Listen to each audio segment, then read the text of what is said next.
Blog Talk Radio.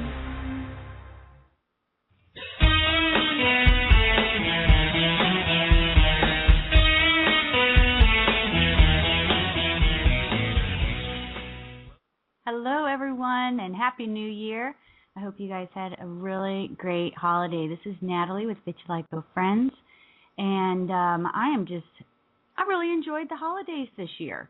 I wonder if everyone had as great of I celebrate Christmas, so it was all just very smoothly passed by, and New Year was great. 2012. I'm not worried about the Mayan calendar thing. I just think it's going to be a fantastic year for us this year.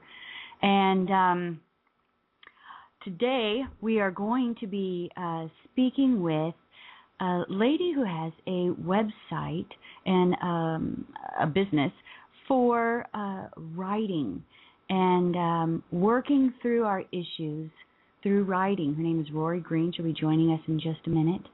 If you have any questions or comments while we are talking, the number for you to call in is 858-769-4727. That's 858-769-4727. You can go to our Blog Talk Radio website. There's a link to it on our facebook.com/Vitiligo Friends website. And you can get to it easily from there if you didn't get that phone number. Or you can also, if you don't want to go on the air live and talk, that's understandable, but if you still have a question, you can get that to us. There's a flash chat, so you just IM your question or comment, and then I can read it live, and then we'll discuss it or answer it for you. I'd like to welcome my guest, Rory. Hello, Rory. Are you there? I am, Nathalie. Thank you Fantastic. so much for having me on the show. It is my great pleasure. I love the work that you are doing. I've gone over your the website and read your blog, some of the blog, and it's really something that's near to my heart. Why don't you go ahead and tell us just a little bit about yourself? How did you begin? Well, one of the reasons I wanted to start the website is because I really know the therapeutic benefits of writing, and writing from your heart and soul really is what I'm trying to encourage people to do. The website and the workshops that I offer, and there's a blog that I write weekly, which has writing prompts, was kind of an antidote to a lot of courses that are out there which work brilliantly for some people, but they're more like tools of the trade: how to write to be published, how to write a screenplay, how to write a short story. And I think often people are putting themselves in a situation where they feel quite exposed. They're looking for external approval from somebody else rather than trying to make a connection to their own heart and soul. So my website is called Write to Be You, and that's exactly what the intention is that people can write to really find out who they are and to really express themselves. And that's a great point that you make about the disconnect. So many people have blogs where they just blurt out their emotions.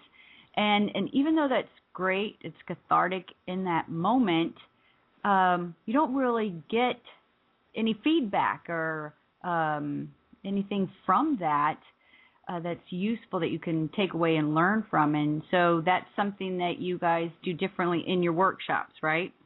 Right. The idea of the workshop and the blog especially is to follow.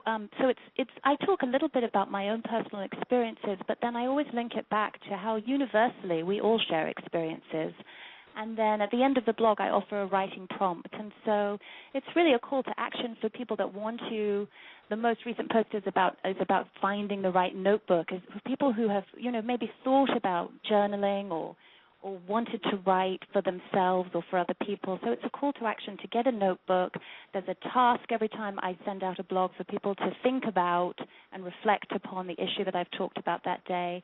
And then there's a prompt at the end to start writing about it just freely without trying to edit yourself or inflict too much judgment. Just kind of let yourself be free to write and express yourself. And people can do it whenever they want. That's the thing about writing. You can take a notebook wherever you go. You can keep it in your purse, or you can take a little one and put it in your back pocket.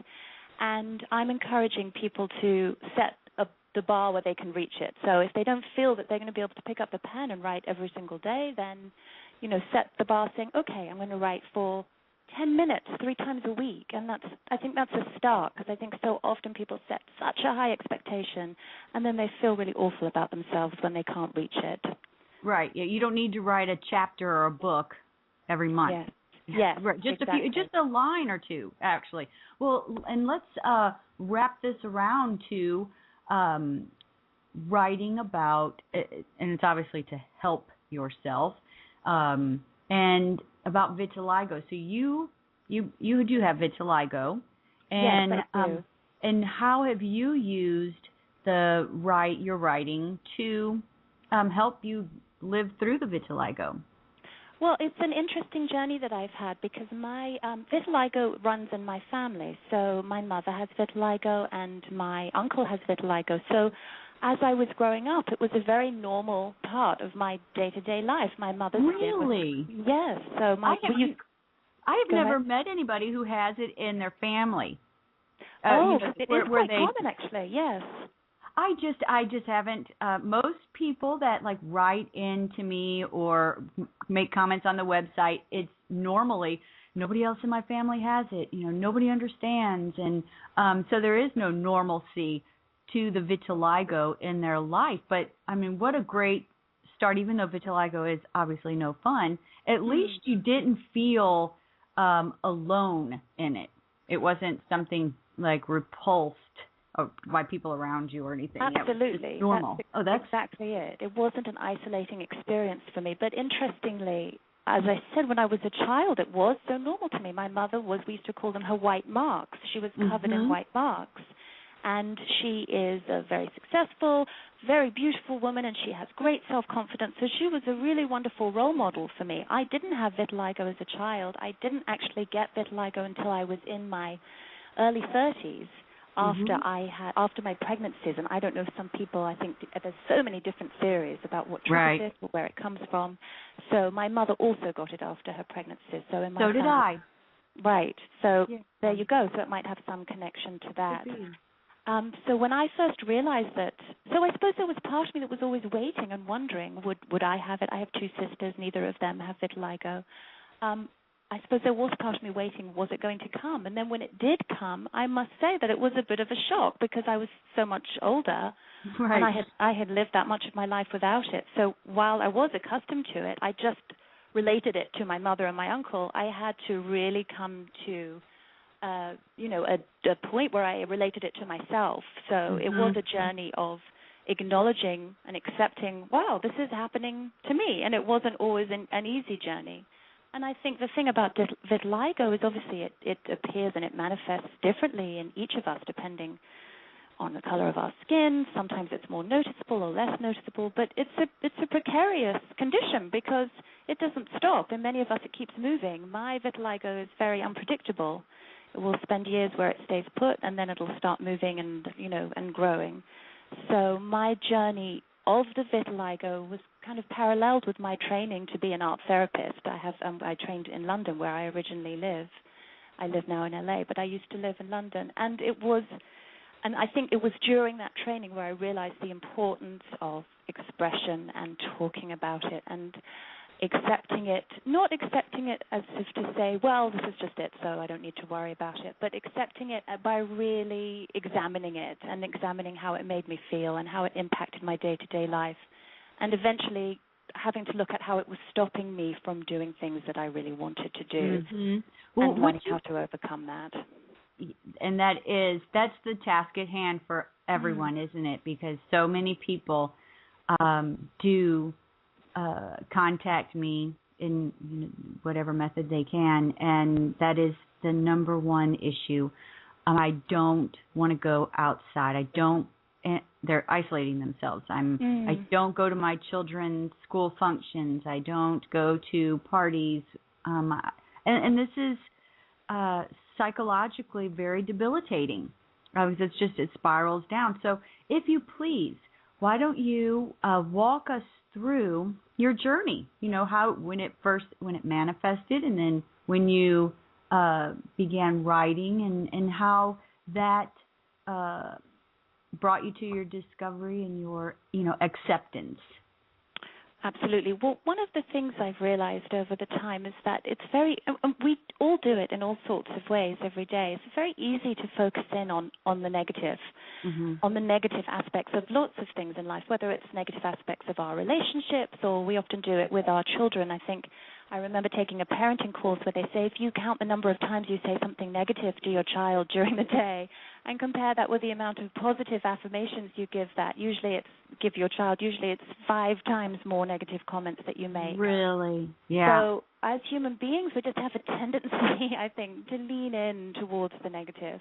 And I think with vitiligo, because it is so visible in many of us who live with it, that it can inevitably become a sort of defining aspect of who we are when your attention is solely focused on it. Right. And so I always think of it, and this is what I have slowly learned to do, is to sort of shift my focus away from the vitiligo, to acknowledge that it's there, I know that I have it, I know that it bothers me sometimes, but when I shift my focus and I start to think about other parts of myself, parts that I don't perceive as a flaw or a weakness, because I think many of us do perceive vitiligo as a flaw or a weakness or something that we'd like to hide. But if you slowly start to shift your focus, and I think writing can help. I think it's important often when you write to have a dialogue. So there's something that I talk about in my workshops and in my work. So many of us are very critical of ourselves. People call it having an inner critic, or I call it having an inner grouch. There's a voice inside of me that is just a misery, and mine never shuts up. Yes, exactly. We all know it. That voice that is just yapping on all the time. You're rubbish. You're never going to be good at that. You look awful. Look at your skin. Everybody's going to be staring at you. You shouldn't try this. You shouldn't try that. So I find that it's really helpful to actually write out that dialogue, to sit down with a pen and paper and write out that voice of your inner grouch and really let that grouch have its say. I always think of Sesame Street, also with the grouch coming out of the trash can. So let him come up, throw off the lid, and write it all out, all that negativity. And then when you've aired that, my antidote to the inner grouch, I like to call the inner groupie. So, I think of a groupie as somebody who just worships the band. They'll do anything. Yeah. Your inner fan, your groupie. Yes, got it. Exactly. That's good. Exactly. So groupie versus grouch. So, so that part of yourself, and even though some people may have buried that part of themselves really deeply, I think if we can just give it a little bit of air and think, can we access a part of ourselves that loves ourselves a bit more, that is going to try new things and be courageous and be brave despite the vitiligo, and give that inner groupie a voice, and then perhaps the two of them can have a dialogue. Sometimes it's funny even to let the groupie and the grouch have a conversation and kind of battle it out. And you could do all of that in your head, but equally, if you write it out, I think we learn a lot about ourselves when you read back and really see what it is. What is the battle between the part of yourself that finds it difficult to be kind and loving to yourself, and the part that finds it easier to be more hateful?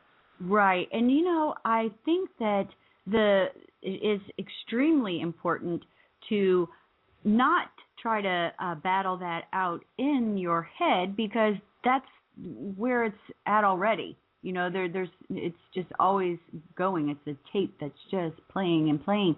But you're right. When you write down anything, let's just say when you have a list of things on your mind that you need to do, maybe it's only 5 things, but you keep postponing, or you have to do it in the future for whatever reasons, and so you can't get to it now, but that list is always on your mind, and it's just nagging at you. But then once you write that down, it's released. And I think that is such a great idea, that if you are afraid to leave your house or to go out, write down all of that. Write down why you are afraid. Write down, the thoughts that you think people are going to say. Just anything, like you say, that grouch would be telling you in your head. Write it down, and then just by writing it down, it's a release, isn't it? Well, I think that, I know that's true. The act in and of itself is very empowering. And I think what you talked about the word release, because what so often happens is when we trap things inside of us or try and repress them or keep them pushed down because they're too painful to look at or think about. And lots of people go through life and that's their default position. I'm not going to deal with that. I'm not going to think about it. I'm not going to feel it. But inevitably those unprocessed feelings start leaking out in different areas of our lives. And when they leak out, I think they can wreak all sorts of havoc. Mm-hmm. So I think it is such a helpful endeavor to actually put it out there where you can see it, and then be with it, examine it, look at it, reflect on it. And it's not an easy process. It's not going to happen after doing it one time. But if you slowly keep working on yourself, keep writing things down, keep thinking and examining how you feel, things in time will shift. It reminds me of a process that we normally do about other issues in our lives.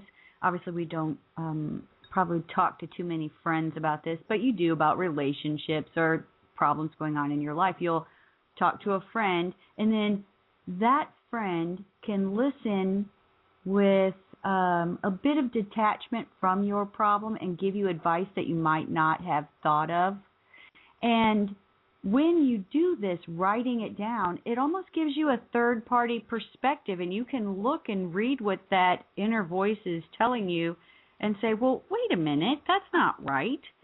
Those aren't nice things to say. And you can actually judge that inner critic, and maybe that's a way to start toning him down or turning him off a little bit, because you're not validating and buying into what that inner critic says. You actually can look at it from another perspective and say, okay, well, that thought's in my head, but I know that that's not right. So just you let it pass through. Mm-hmm. I think that's really true, and I think you'll find I like the idea of turning it up and down, because I think people can visualize a volume knob, to turn down the voice, actually turn that volume down, because I think as time progresses, we realize there is no payoff. The only payoff to constantly buying into our inner grouch or the inner critic is just creating obstacles in our own life. The payoff is holding us back from things that we really want to do or things that we really want to accomplish. And we really do hold on to those things, don't we, that have no payoff. That's a great way of looking at it. Yeah. When we have issues that only serve to hurt us or to stop us from growing. And we need to release that. So tell me how you began writing and what you discovered and ultimately what you did to live so just uninhibited about the vitiligo. Well, it was, as I said, it was a journey and a process. I have always written. I was one of those little girls that was, in the corner in my bedroom with a little diary writing everything down. It came very naturally to me. So I had that, luckily, as something to turn to, and I have always had it as something to turn to when I go through difficulties or problems in my life, as we all do. So I started writing about it when the vitiligo started appearing, and I always find it, as I said, very therapeutic, very helpful, very healing.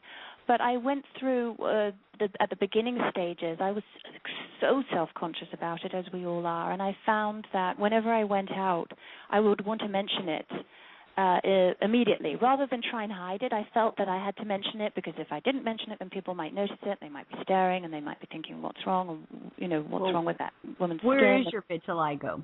I have it in lots of different places. It's very visible. So like in prominent places, in like your hand, like I've got it on my hands and my face. So right. Yeah, there's unless I I cover it up, but if I don't, then it is something that could be obvious. Okay. Yes, I have it on hands, face, feet, elbow, my collarbone. And interestingly, as I said, I used to live in England, and now I live in Los Angeles. Well, when I was in England, I was covered up all the time because it was so cold. So I was wearing boots and turtleneckes and scarves and a hat. So I really had to confront it when I moved here, because in LA, everybody's in flip-flops and tank tops and shorts every day. And your tan. Yes. You know, you don't tan so much over in London, but exactly. you can't help but. That's right. It's true, and my skin tans easily, so it became much more noticeable. Mm-hmm. And I wanted to be in tank tops and shorts and flip-flops like everybody else, and so I just decided that I was going to stop.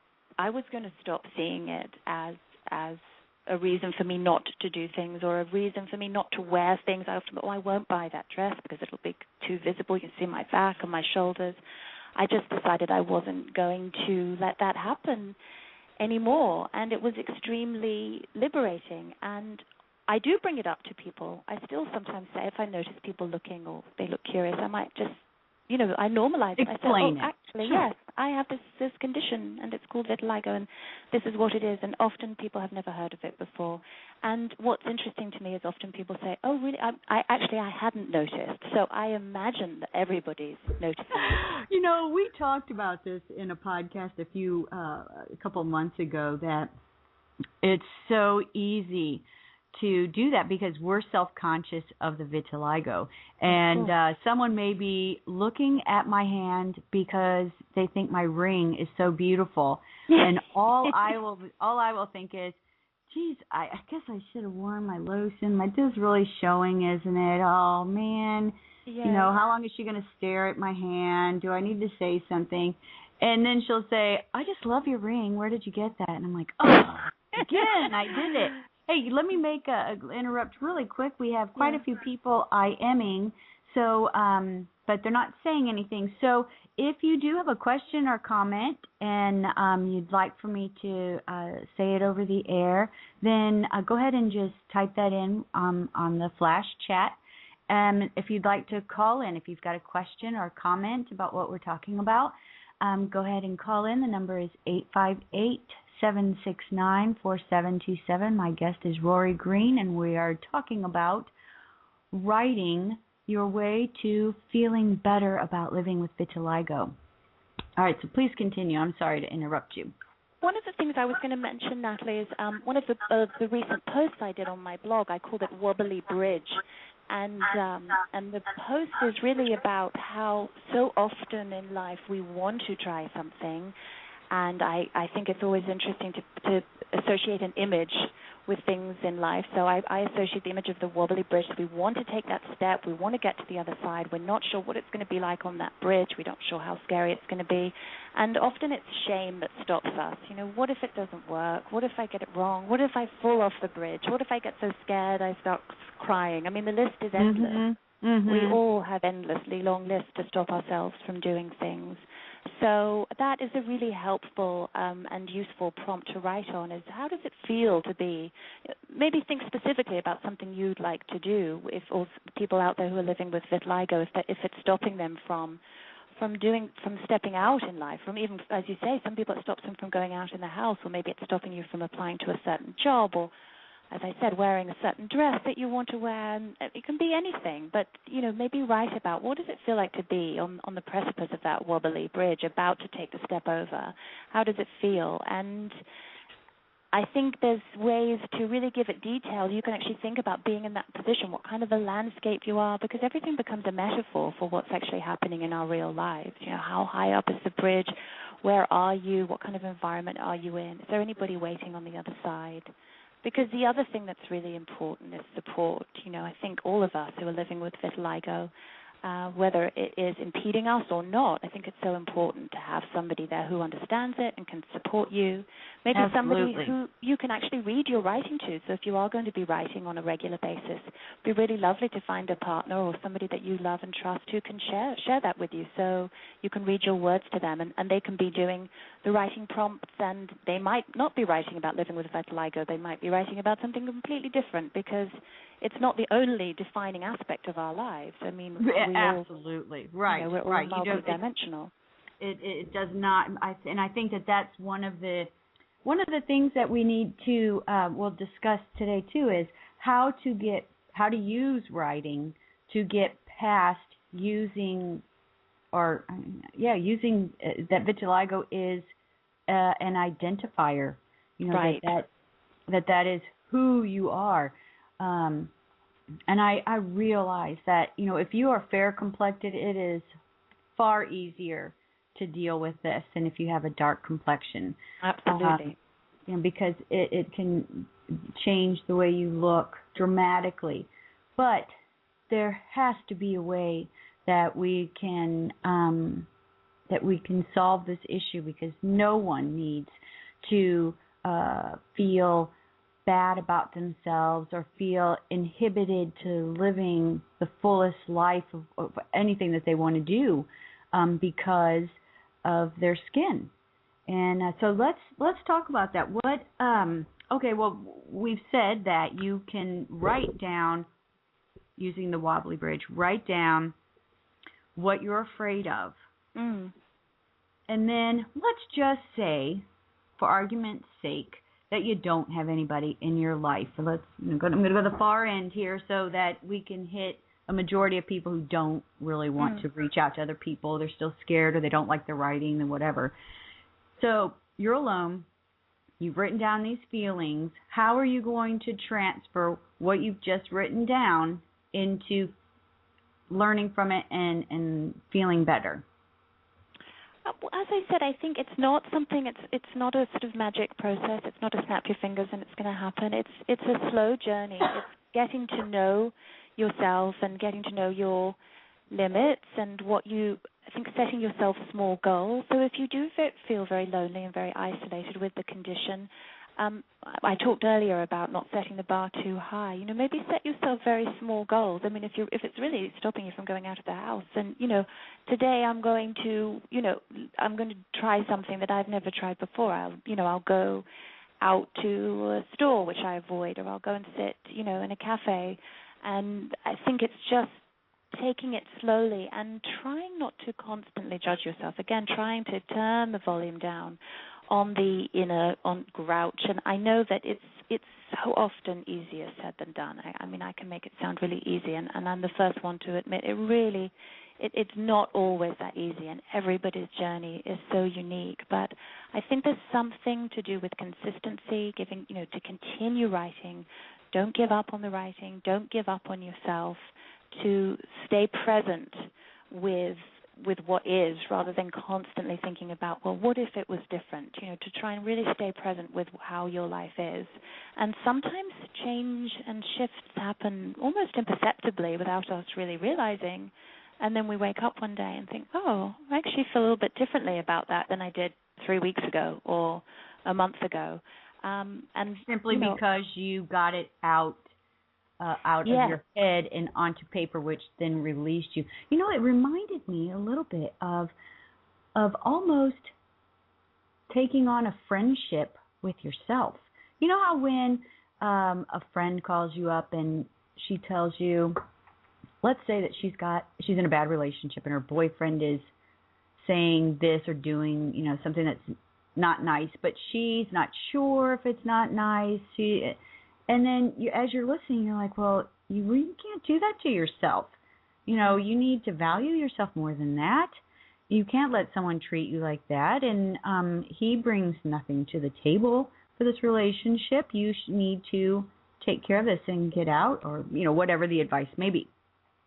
But so with this, if you are alone writing your thoughts, perhaps, and correct me if I'm wrong, but I'm getting that what you could do is write your feelings down, what's stopping you, or anything that grouch is telling you, all that stuff in your head, and then read it as a friend, not as yourself reading it, but like as a friend, and just read it and look at it and say, oh, okay, well, that's not right for that you should feel that way. You should be able to go out and do everything that you want to do, and you shouldn't worry that someone's looking at your hand. And maybe you can befriend yourself. I think that's something that a lot of people lack, is just liking themselves. Well, I think that's true, and being kind to ourselves. Mm-hmm. What you just spoke about reminded me, I sometimes use the metaphor of when you empty out your purse. If a lot of women carry big purses filled with lots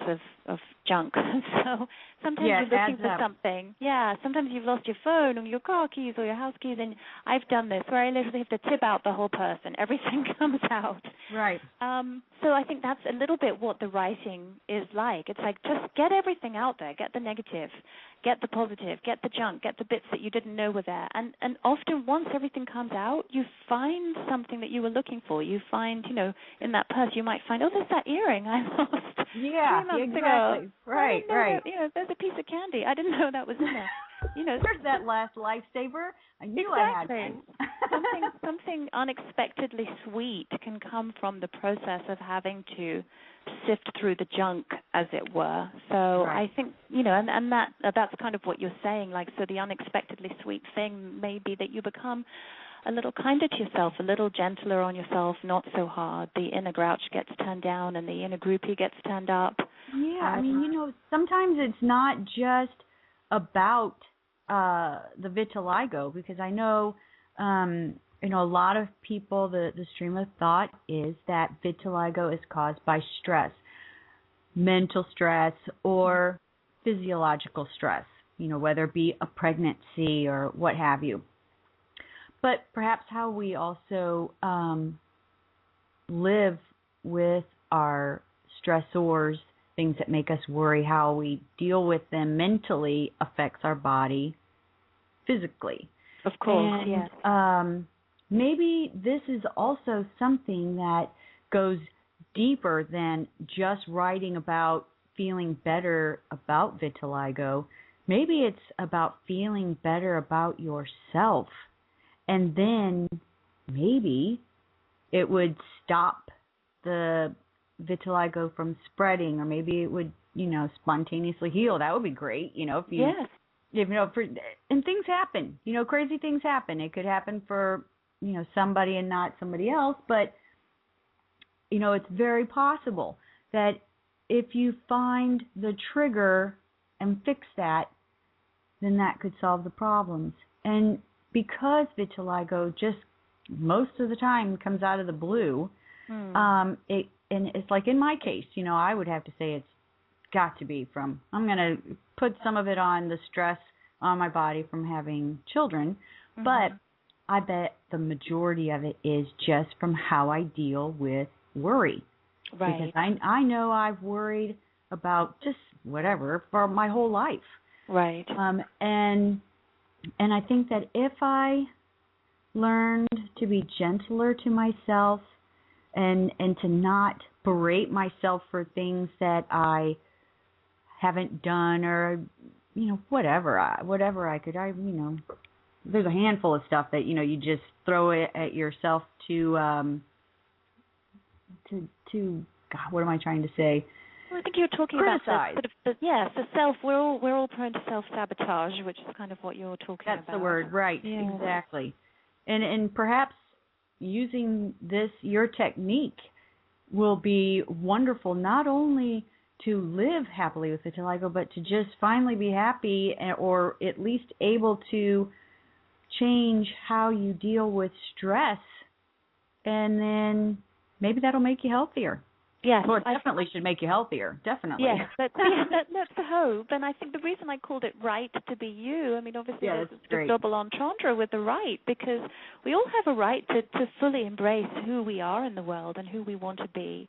And I know it sounds very cliche to say follow your dreams, but there is something to be said for to really following your heart, and to fully being yourself in the world, rather than trying to adapt to be who other people think you should be or want to be, or whether that be from early experiences, whether your parents or siblings or friends. Many of us are a little bit too malleable. So I think the actual process of writing can help you get to that destination where you really do feel like, I have a right to be who I am, and this is who I am. And for people living with vitiligo, you are somebody living with vitiligo, and hopefully the end result will be where you get to the space where it's okay. It might not be the best thing in the world. You might not be leaping through the street saying, look how wonderful I am with vitiligo, but then again you might, but just to get to the point where it's okay. I was just thinking that, not as many, but there's quite a few people that write in on the Facebook.com Vitiligo Friends,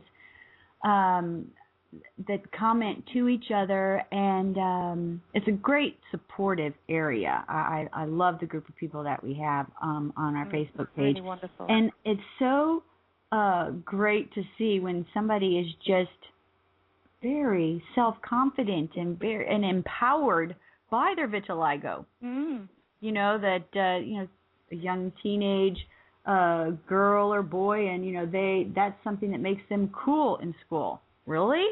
Fantastic. Yeah. How'd you do that? Give me some of your self-esteem, because that is fantastic. And it's all in our mind, though. Yeah. How we perceive something. It's all in our head. It's reinventing it, and it's perspective. I mean, I know so often, and I think it's okay for us to say this because we're talking from the experience, but, so often when I'm feeling really self-conscious about it, or in the past when I have to sort of rein myself back in and put it in perspective. It's cosmetic, and I know that it's cosmetic and it's not life-threatening, it's not, however, I also know for many people, it is extremely emotionally debilitating, and so Absolutely. it goes traumatic, right? Far deeper. But I think when you have other things going on in your world where you feel more potent and you're not defining yourself by the singular aspect of I am somebody who has vitiligo, then somehow it can lose its charge. And I think that's definitely, I've heard you talk about on a previous podcast how just because of how you're channeling it by helping other people, that you focus on it less because you're so busy focusing on whatever you're doing with the website or your podcast or disseminating information, so somehow Absolutely. I feel like it's a third party to me. I don't feel bad about my vitiligo because I mean obviously I like looking down at my hand and seeing the white patches, and I don't like it on my face. But I also don't take it to heart. But more importantly, I as I might have said in that podcast, I look at it like this was given to me so that I can reach out to help other people come together to support each other through this. Absolutely. And so, and when you turn it like that, it's completely all in your head. That's just a switch that, flicked on in my head, and it sure has, it's been fine. Yes, and we talked about how it can isolate people, and I think, I would really encourage anybody out there who's listening who is feeling extremely debilitated and isolated by the condition to find community. I mean, even if it is, as you say, your Facebook community. One of the intentions of my starting my website, writetobeYou.com, was so that people could find a community. They can post if they're feeling brave. They can follow the writing prompts and then share them with each other. They can post them on the comments, and so then people can share their writing, and people can see that other people have similar feelings, similar expressions. Or I think the sense of community and the support that provides is really essential. If there's any way you can reach out and access it. Yeah, that's very true. Okay, if you want to check out Rory's website, it's at writetobeYou.com. I'm going to spell it out, writetobeYou.com. And she has a lot of very interesting information. Your blog is great, and then I like reading about you and your workshops. Your pretty picture. Thank you very much. You're welcome. You're welcome. So, please tell us, what do you do in one of your workshops? Describe it.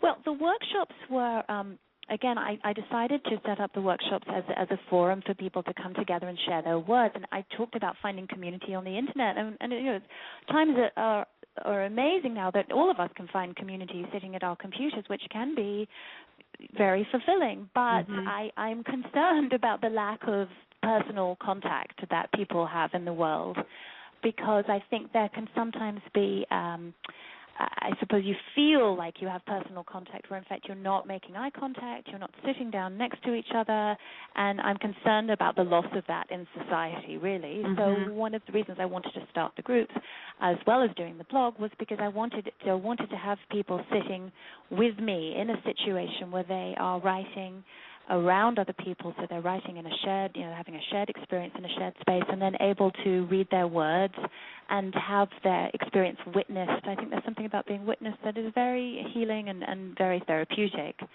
Well, it makes you feel validated and important, doesn't it? And we all need that. We all need that. Yes, that's absolutely true. So that was the intention of the workshop. And so coming to a workshop with me, I'm not giving critical feedback. People will write from prompts that I provide, and there's not feedback like, oh, well, that wasn't very good, or you should try that. Instead, it's really just reflective feedback. So other members of the group will be encouraged to reflect back what stood out for them in that person's writing, what was very vivid for them, what are they going to walk away from the workshop and remember about what that person wrote. And I think you used the word validating, and that in and of itself can be a very validating experience where you don't feel judged, you're just being recognized. I wrote this, and that was powerful, and that resonated with somebody. So the workshops are about expression and sharing and writing and reading. So they're 2 hours long, and people within that space, there'll be many writing prompts, sometimes writing from images. I have an amazing collection of postcards, and I encourage people to choose 3 or 4 images that speak to them and then actually write a story. That can be a personal story or a fictional story about those images. Also writing to music, to stream of consciousness writing, the exercise that I spoke about really a dialogue between the inner grouch and the inner groupie. I think that's one of the most essential obstacles to overcome when a lot of people really, really love to write and want to write, but they stop themselves because they say, I can't do it. I'm not a good writer. I can't write. Mm-hmm. So, I was just, whenever you said the grouch and the groupie, you reminded me too, to look at it as if you've got the little devil on one shoulder and the angel on the other shoulder, and then write out what each one of them is saying, and then read over it, and then that might give you a better understanding of how you are just grinding yourself down unnecessarily. Yes, I like that word, grinding yourself down. That's absolutely right. Yes. I love the idea of that you say that it's necessary for us to be with other people in person, because when you look at, let's just take book groups, book clubs, and I know that people do read books and go there and discuss them, but really it's just for camaraderie, isn't it? Yes. So you don't really need to go to somebody's house to discuss a book, but what you want to do is discuss your perception of the book and have some wine with friends and sit there amongst other people. And that's so important. And you're right, we do not have that as much. I'm not saying we don't have it as much today, but people do tend to turn to the internet when they're at home, yes, alone, and that's more comfortable. But really what should be done is maybe forming a group in your area. I mean, we're not all in LA, and once you, if you have something online that other people can participate, then, we'll be able to do that with you. But for now, it might even be a good idea to form your own writing groups. Absolutely. I would fully encourage people to do that.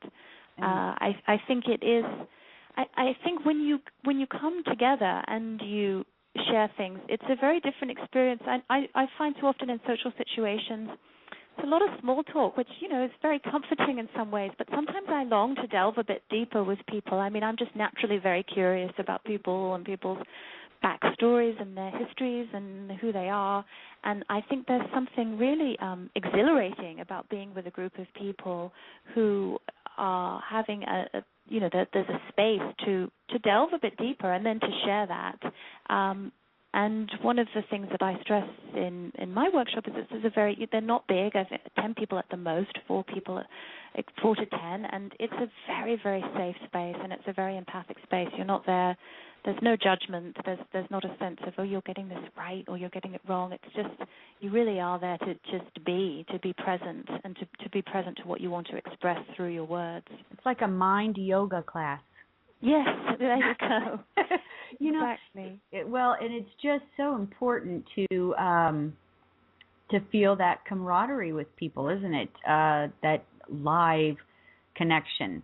Yes, and I see as a facilitator of these workshops, I really see people shift tremendously. On the first day, they might come in feeling very anxious, again, the inner grouch very, very loud in their head, very reticent. And then it's something about just settling into the space, arriving, settling into your skin, getting used to the actual process of writing and reading, and not hating yourself for it. But as, going back to what we talked about before, but actually, starting to like what you're doing and like the process, because it's not just about the product, it's about the process. Mhm. Yeah, absolutely. Absolutely. Well, let's we have just about 15 minutes or so left. Let's go ahead and set up our listeners now with some ideas that they can do after they listen to the show to start this path, other than calling or going onto your website if they live in LA and going over to experience one of your workshops. What can they do at home to begin their own journey? Well, I would definitely recommend going onto my blog. The blog was just launched, about 10 days ago, so there's only about 7 writing prompts on it currently. But I will be posting new prompts twice a week. So I would suggest starting from there, because they do kind of follow a journey, the prompts. They start just before the new year and talk about what is it that you would like for the new year. And I don't like the word resolution. I talk about the word commitment. Like, what is it, just to kind of ponder on the word commitment. What have you committed to in the past? What have you stayed with? What have you not been able to stay with? What would you like to stay with in the future? And everybody, and people with vitiligo particularly might have particular areas that they want to commit to this year, or think whether it's a new treatment that they want to try, or whether they want to try and, whether they want to give up a treatment because the treatment's taking up too much time and it's demoralizing because it's not working. Maybe they want to commit to being less focused on treatment and more accepting of living with it. There's all sorts of ways to envision that. So that's one of the prompts. The other one I spoke about was the wobbly bridge. There's one specifically about getting a notebook, which I say is a very important container, because we need a container for all of these thoughts and feelings and all of these words. And I talk about how when I was a child I had lots of different notebooks. I think it's really important to make a choice and, again, commit to that notebook. Have one notebook and take it with you, as I said at the beginning of the podcast, and really use it maybe as a little scrapbook as well, not just for your writing, but, doodle in it and pull out other pictures that speak to you and tuck them into the pages and articles or anything. Just use that because I think after a length of time, after 6 months or a year, if you've really committed to this notebook, then you'll be able to look back and really see a learning curve, and you'll definitely grow because of that. For people living with vitiligo, I think a really important exercise to do is to write a letter to yourself. Vitiligo is, a lot of us associate it with, understandably, with a loss. It really is the loss of our pigment. But for many of us, it's a loss of a sense of self that we thought. That's a great association. Yeah. So if we haven't been born with it, many of us who have vitiligo perhaps were born with it, so have always lived with it. But if you haven't always lived with it, and it suddenly, as you say, with you and me, it just came from nowhere, then it's a real loss of who we thought we were going to be in the world, or how we thought we were going to look in the world. So I think a really useful and healing exercise is writing a letter to yourself, to your former self, the self that you thought you were going to be, perhaps the self without vitiligo, and then also to yourself with vitiligo. So just, as we talked about, being kind, being gentler, just, talking, and in that letter, really examine the loss. How do you feel? Because, there's a myriad of emotions that come with grief, and that is what many people feel about it. I know I've felt it is a grieving process. You're grief. right. Yes. So that's definitely, I think, as I said, a very important and healing exercise. I had one of the other blog posts about writing a letter to somebody in your past that has left you feeling a lot of shame.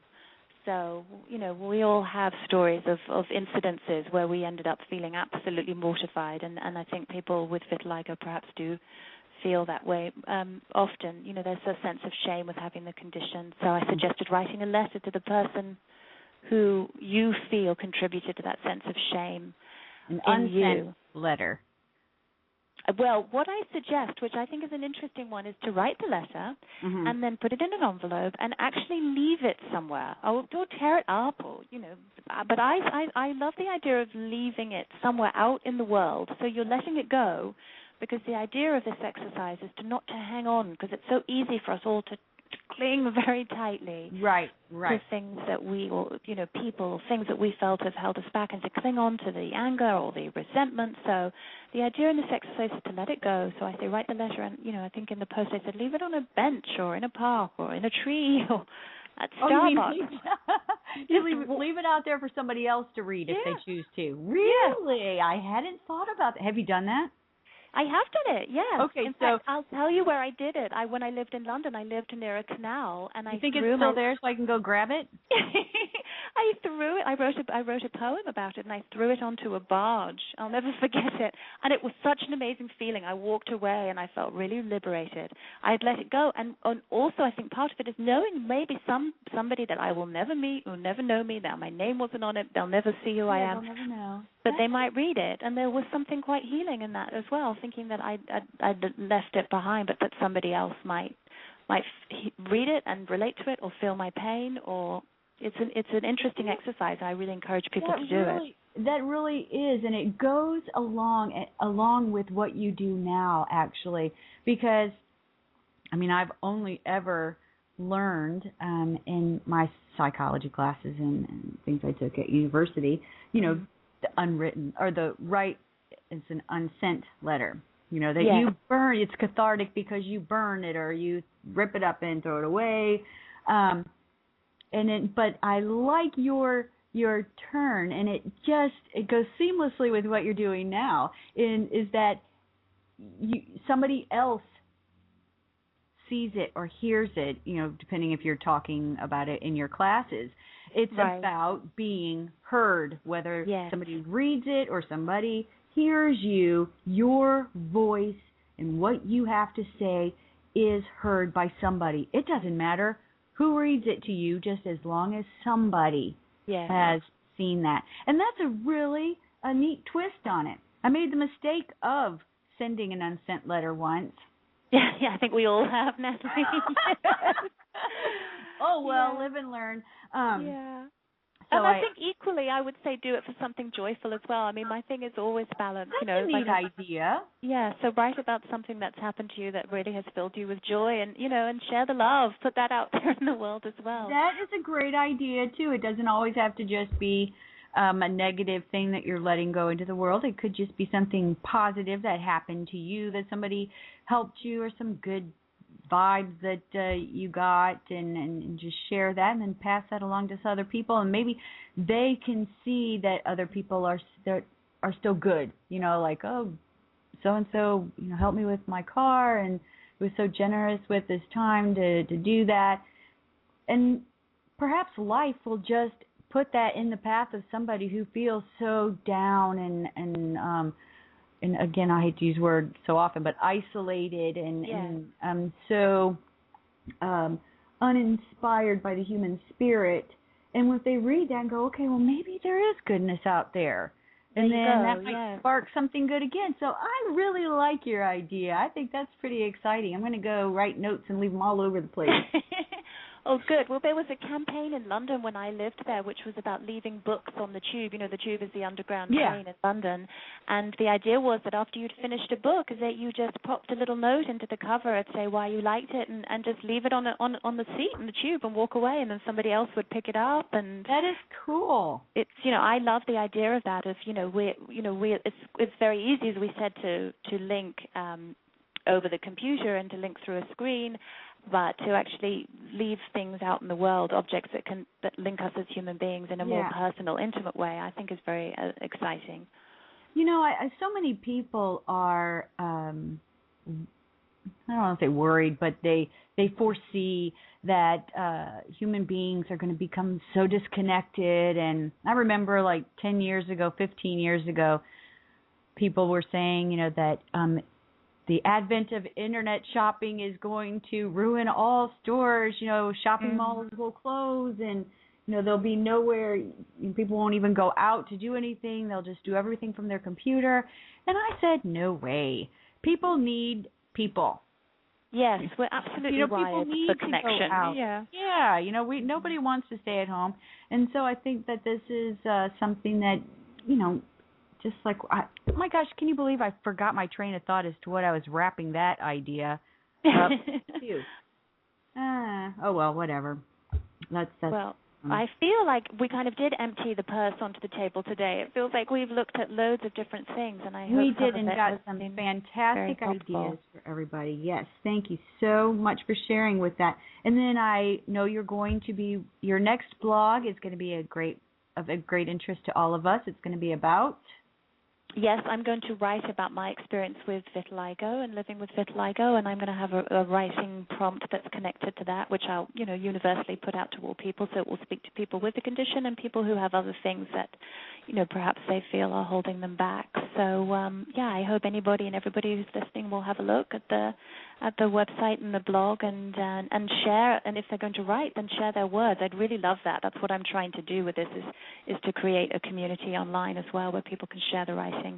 Right, and then if you are in LA and you would like to participate in one of Rory's programs, then go to her website, and you do have a sign up there, correct? Yes, all the information is on the contact and schedule page.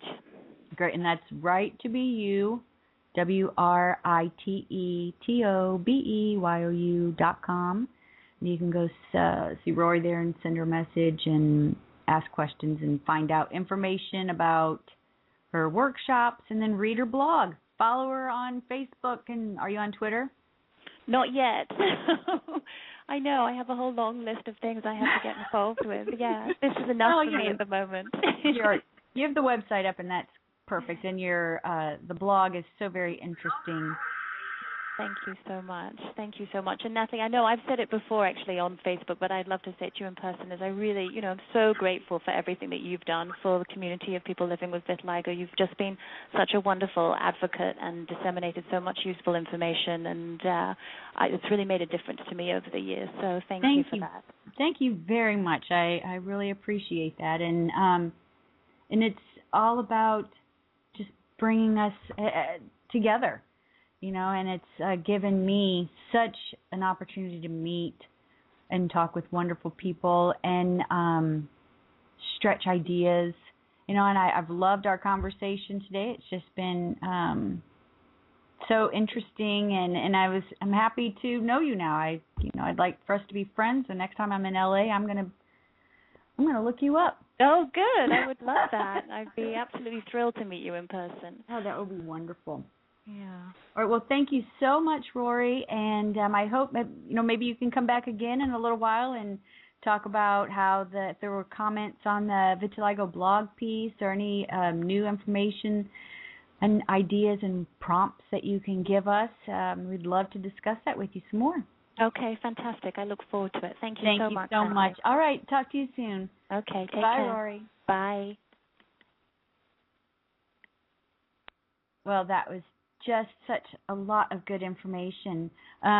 If you guys have any questions or comments, the show is going to end now, but you're more than welcome to put those comments and questions on the Facebook site. That's Facebook.com, Vitiligo Friends.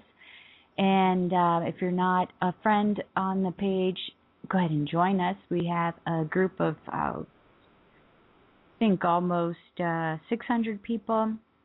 Very supportive, just a wonderful group of people that share treatment ideas and emotional issues, and we're all just there for each other. So come and join us. And you can follow me on Twitter at Nathalie P. It's NATHALIEP. Or you can also go to my Twitter page for Vitiligo Friend. No S on the end on that one. And you can read my blog for Vitiligo Friends at vitiligocover.com. And I'd like to thank our sponsor, Vitiligo Cover Lotion, that I use every day. Well, once a week. That's all I need to use it for. To make my white patches blend in, and I feel good about myself walking around town. So thank you, Vitiligo Cover Lotion, and I hope that you will join me on our next show. I will talk with you soon. Thanks for listening. Bye-bye.